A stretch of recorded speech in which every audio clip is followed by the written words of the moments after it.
Hello guys, we are back with our next lecture. In this lecture, let us go through the next question. Okay, so this question belongs to GATE CSC 2005.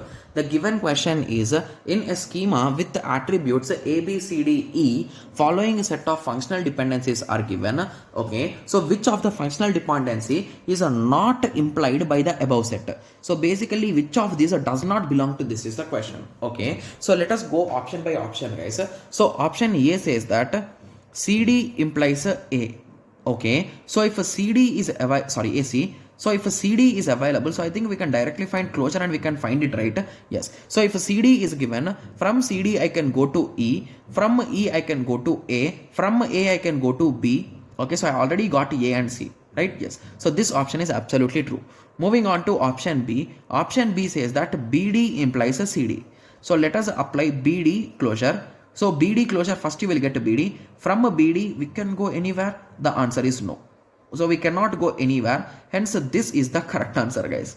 So B is the correct answer. Got it? Yes. Anyway, let us continue with option C. Option C says that BC is a closure.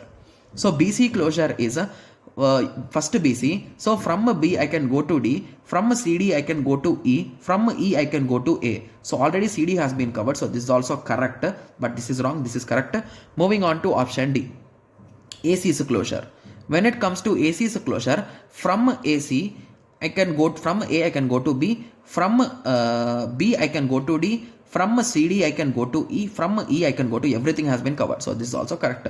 So B is the most potential correct answer. Got it? Yes. So that cannot be implied. So basically this question we have directly solved with the help of closures, right? Yes. Okay. So I hope everyone got a clear idea on this. So in the next lecture, let us continue with the next question. Okay. Yes. So let us meet in the next lecture. Thank you. Thanks for watching. Like, share and subscribe for more awesome videos like this. Thank you.